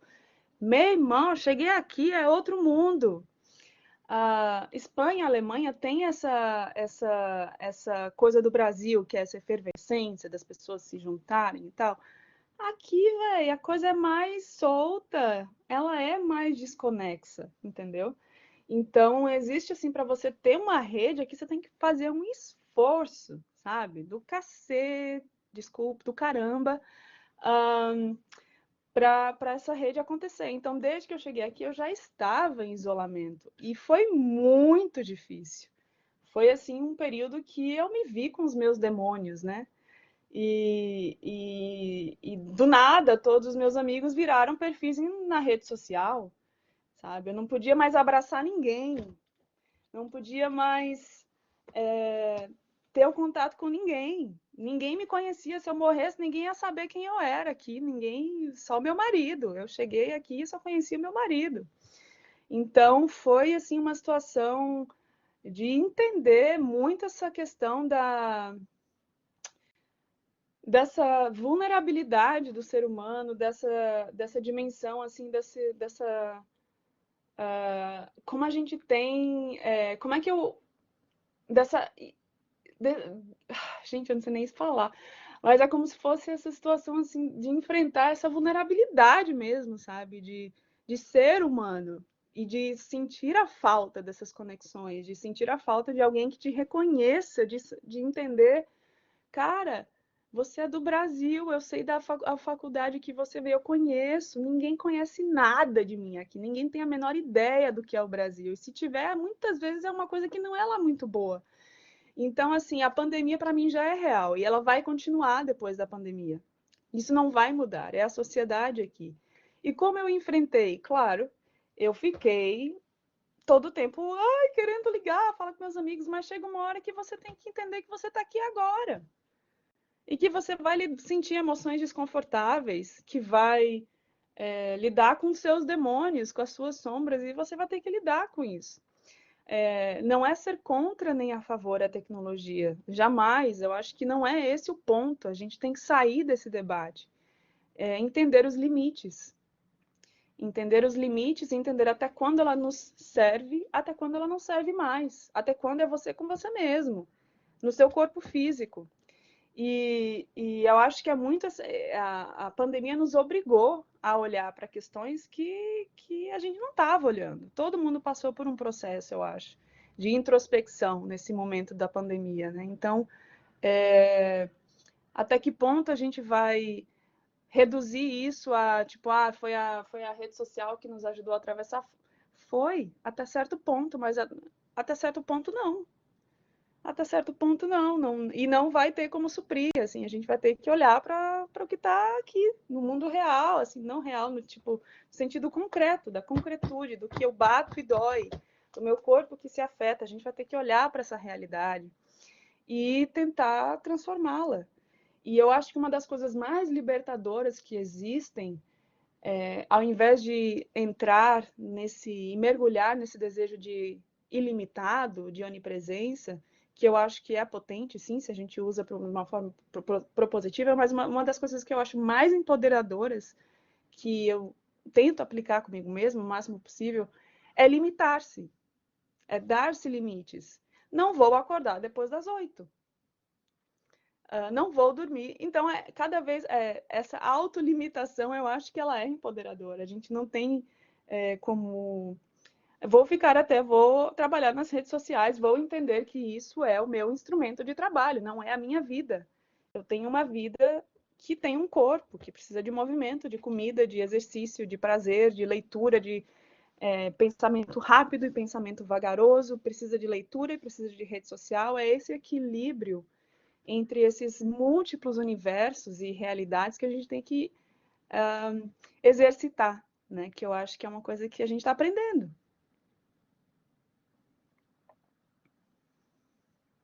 Eu já ia começar a falar aqui e me perdi aqui nos botões, né? Tem tudo isso também, a gente fica meio perdido no que vai, onde é que vai clicar, onde é que não, enfim. Mais duas perguntas para encerrarmos esse momento. Beleza. Uma primeira é da Michele Garcia, e ela pergunta, aliás, não, é da Jamila, a da Michele vai ficar depois. É a última. A Jamila pergunta assim, poderia contar para a gente como foi pesquisar e escrever a respeito de um assunto de grande relevância, mas que às vezes não recebe a atenção devida? Então, como é que foi esse teu processo ao longo... Algumas coisas tu já disse, assim, mas enfim, né? Como é que...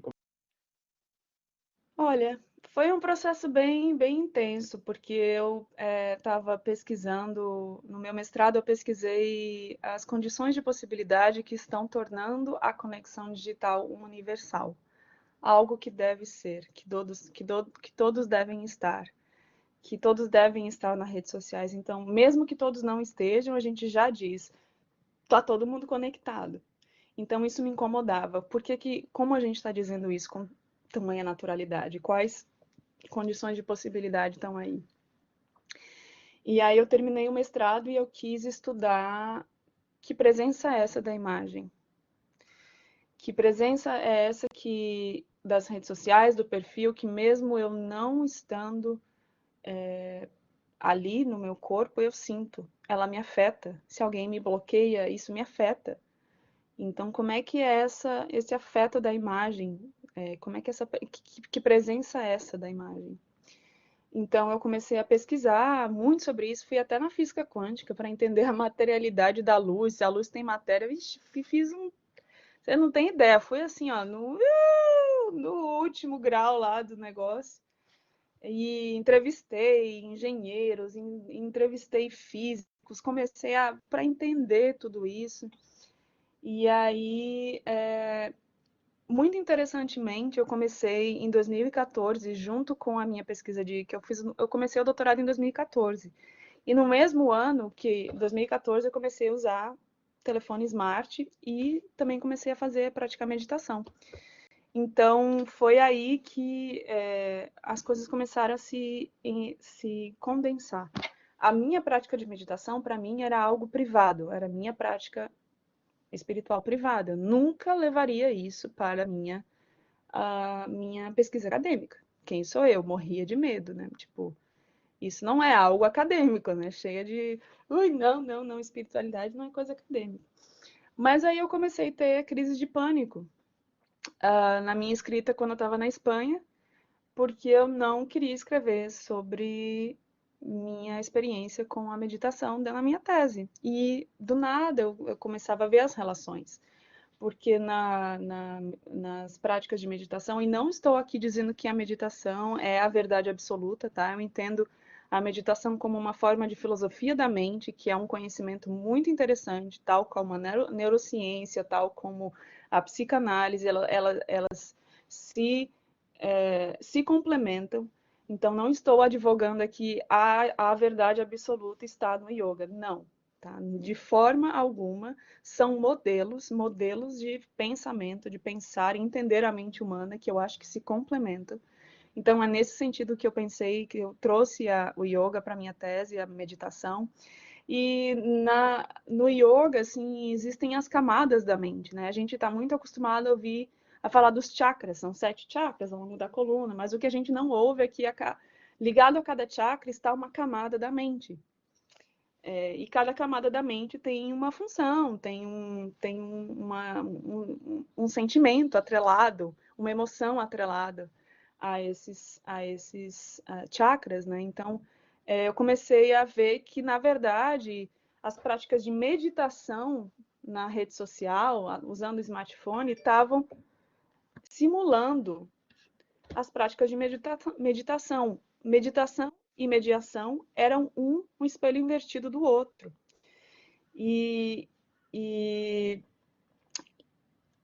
por exemplo, na prática de meditação, o objetivo é você fecha os olhos, se desliga do mundo concreto, né? Se isola, e aí você fecha os olhos, você faz na técnica que eu uso, que é uma técnica tântrica, você se imagina enquanto um ponto, e esse ponto está no universo, e você tem um mantra, que o mantra significa eu sou consciência infinita.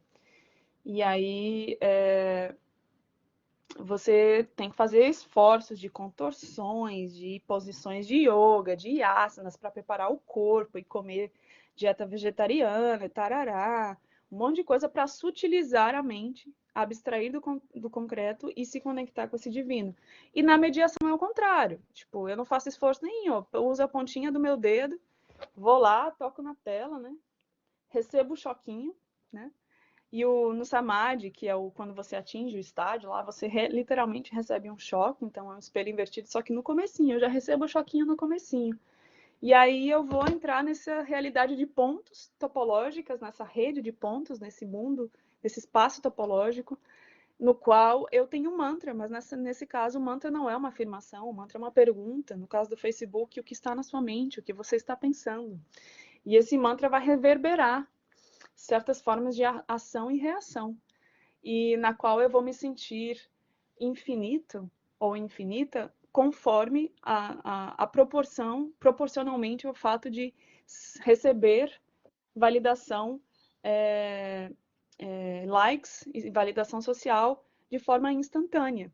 Então, esse desejo de ser ilimitado, que se torna problemático quando a meditação se converte em uma obsessão e a mediação se converte em vício. Aí a gente tem o desejo de onipresença. E é muito interessante, porque o yoga vai dizer, né, que a nossa mente tem esse desejo de ser ilimitada. A gente mentalmente não aceita qualquer fronteira, qualquer muro. A nossa mente ela quer ser ilimitada. Não há nada que pare isso. Então, eu vejo muito esses nossos desejos de onipresença como uma distorção desse desejo de ilimitado. Porque a gente tem como ser ilimitado dentro dos limites do nosso corpo. Só que a gente não está muito bem lidando com isso ainda. Mas é um processo, né? É um processo, a gente vai chegar lá. E as minhas mas assim, não sou. Obrigada, um beijo. Essa pergunta, como dizer gratiluz e não praticar fora. Exatamente, eu não sou uma pessoa gratiluz, eu não sou guru, eu não sou iluminada, eu sou bem humana, tá? Não tô.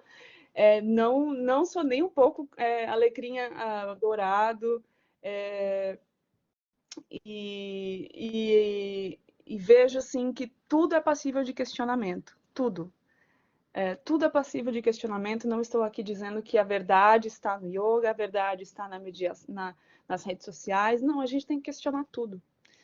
E isso foi um pouquinho o meu trajeto, assim, de aceitar a meditação enquanto parte da minha pesquisa, atrelar isso a conceitos que me operacionalizassem, por exemplo, o conceito de antropotecnia, o conceito de zoopolítica, o conceito de imagem técnica, construir esse processo e mostrar como meditação e mediação são, sim, um espelho invertido um do outro. E como, no fundo, a gente está tendo esse desejo louco, que essa loucura coletiva de querer ser Deus, quando, na verdade, nós somos apenas humanos, nem anjos, nem demônios. Mas somos humanos, não temos como saber tudo, e é esse não saber que nos caracteriza, e essa beleza de ser humano. Não saber, tá procurando, tá buscando, tá questionando. E é isso assim que eu tô cada vez mais tentando viver. Ai, meu Deus do céu. Cara, que massa, eu tô aqui vibrando, a gente, junto da agência experimental, a gente pensou esse evento para botar em jogo, assim, essas discussões, né, enfim. E eu lembro que quando a gente conversou ali entre os professores, das pessoas que iriam compor, né, aí eu fui lá, eu preciso chamar Camila Mosini Alice, eu preciso. E, e para mim está sendo assim, primeiro que faz anos que a gente não se abraça, né? Bah. Ai, nós vamos ficar aqui, ai meu Deus do céu.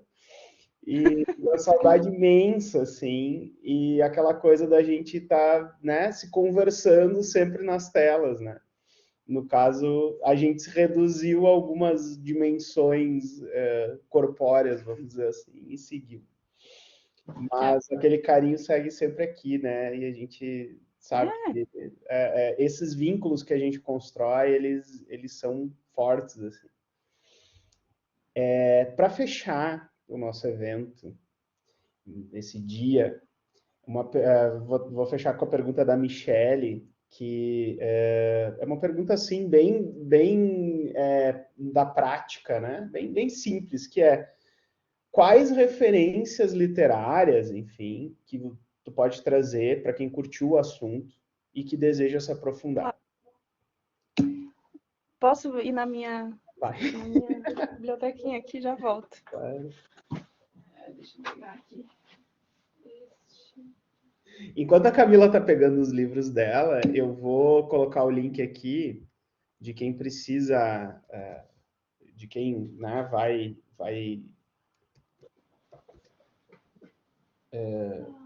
assinar o formulário de presença.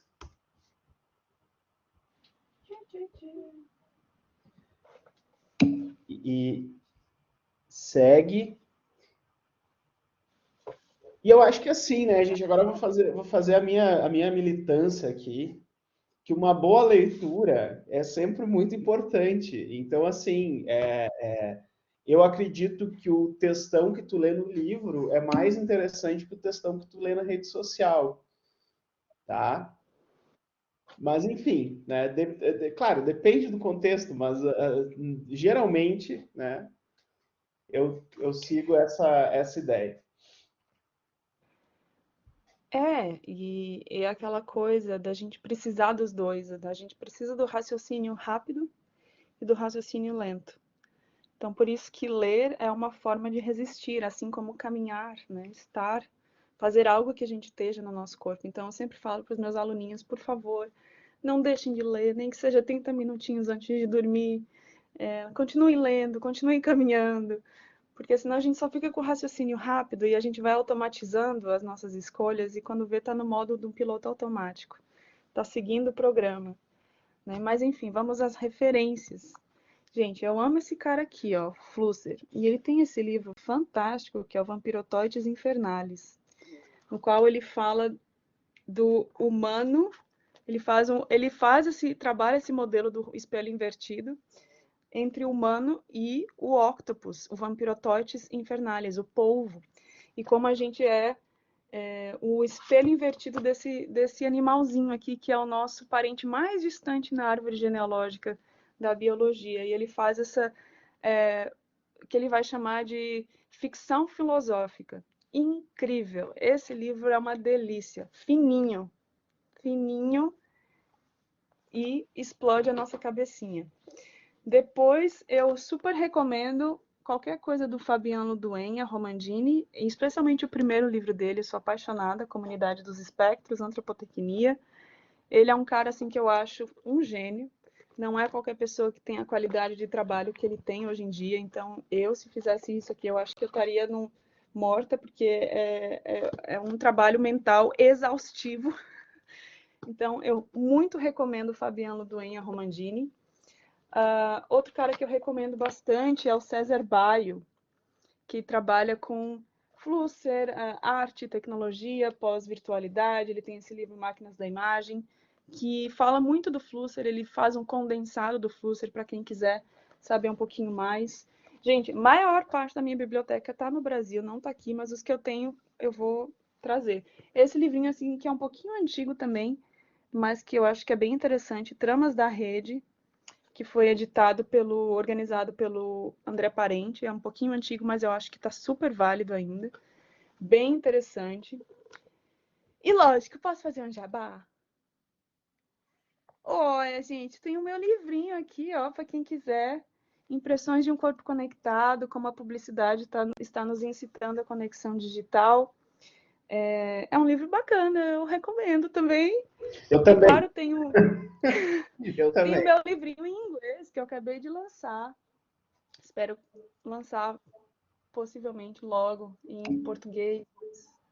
Enfim, Those Social Media Have Limits, Bodies of Light and the Desire for Omnipresence. E aí, não sei se a biblioteca daí tem como adquirir virtualmente, porque aí já fica disponível para todos os alunos, né? Porque eu publiquei com a Palgrave Macmillan, que é uma editora que é basicamente acadêmica e o objetivo dela é vender para universidades, né? Então, para que todos tenham acesso. Porque o livro é um pouquinho caro por essa editora. Eu não queria que fosse, mas assim, eu não sou famosa para publicar num Penguin da vida, então essa editora é maravilhosa, é muito boa e estou muito feliz em ter publicado com ela. Poderia retornar para os nossos Já stories? bota todos assim na tela. Tá. Tipo, para... Peraí. É que a Michelle tá fazendo a cobertura e aí ela tá querendo tirar Ah, foto do tá. livro e tudo. Claro. Deixa eu escrever aqui.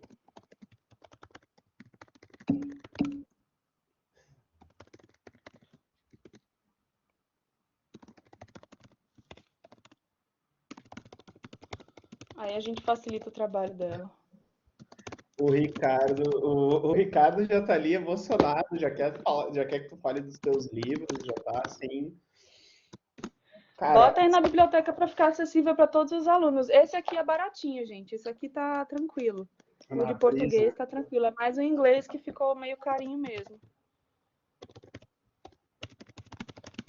Mas se você, por exemplo, porque se você assinar a newsletter da Palgrave Macmillan, eles dão 40% de desconto, então já ajuda, né? O livro acho que é 70, 80 euros, mas aí já dá uma ajuda.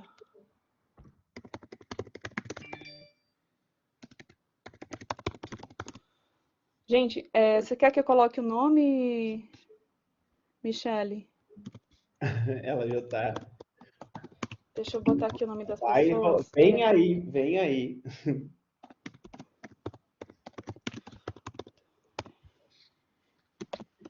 Já tô acabando aqui, senão... César... E os 2 primeiros são meus, então não precisa colocar. Deixa eu pegar aqui. Tramas da rede... Ui!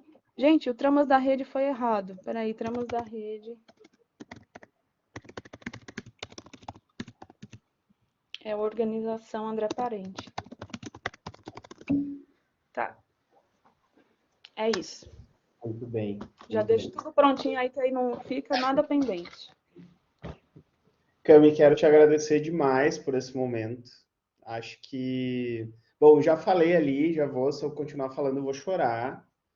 Que a saudade aperta, assim, a gente sente falta.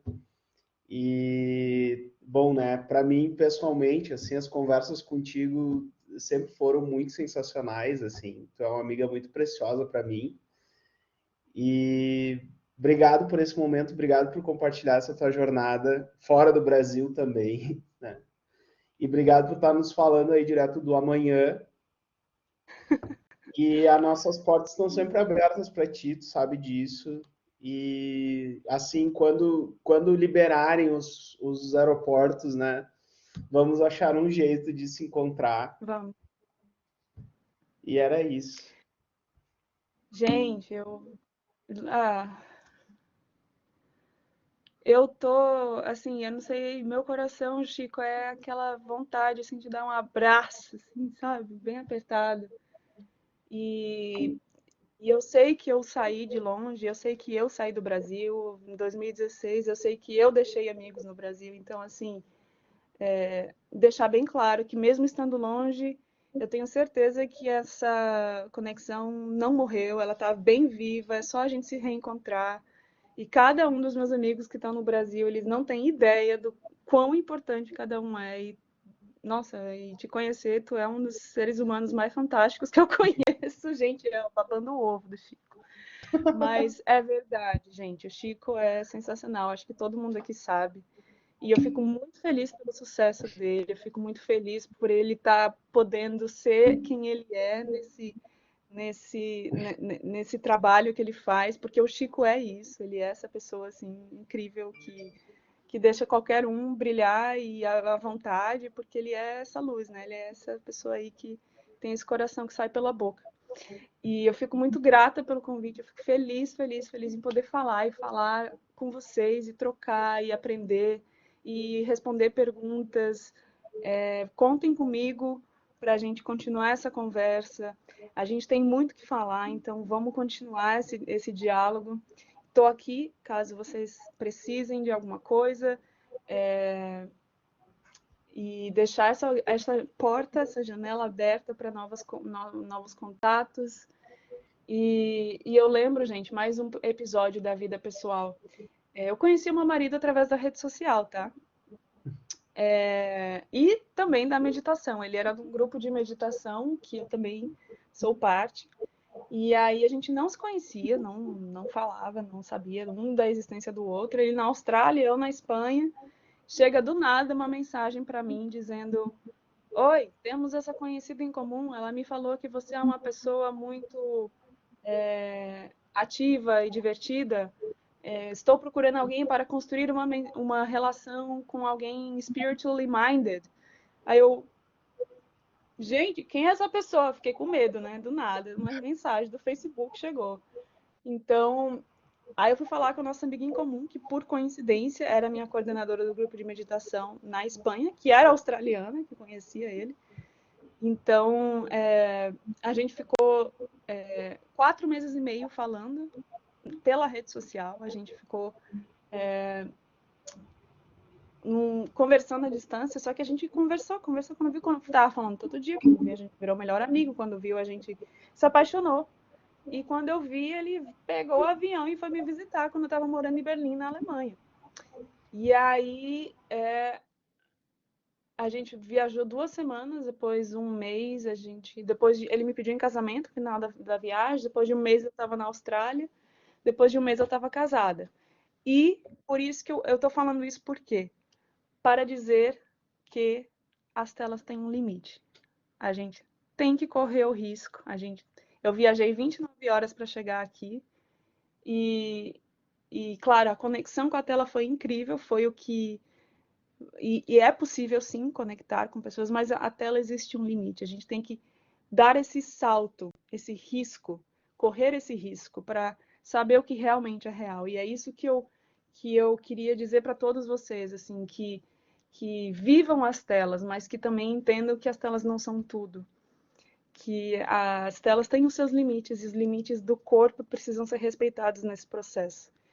E eu acho que é essa grande sabedoria que a gente tem que desenvolver para atravessar esses corpos aí e essas roupas que a gente precisa vestir no futuro, tá? Muito obrigada a todos e um beijo bem grande no coração.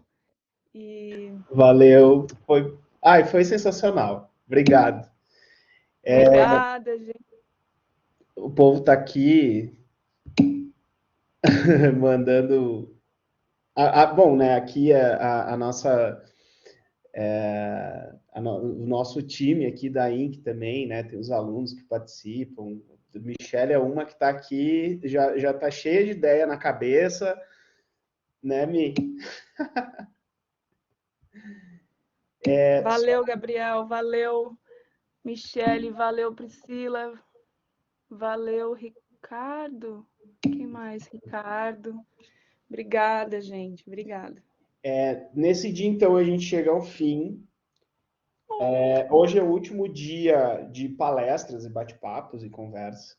Amanhã vai ser o grande momento de saber quem são os vencedores do prêmio FAX 2021. Esse evento que vai dar as novas roupas para a comunicação e vai apresentar as melhores produções, né, que foram submetidas ao nosso prêmio. Aí vai estar como apresentadores, né, eu e a Cris De Luca, que a gente é bem parecidinho, e vamos encerrar, então, o nosso evento com grande estilo. Tá? Então, até amanhã, um beijo. Beijo, pessoal. Até. Até.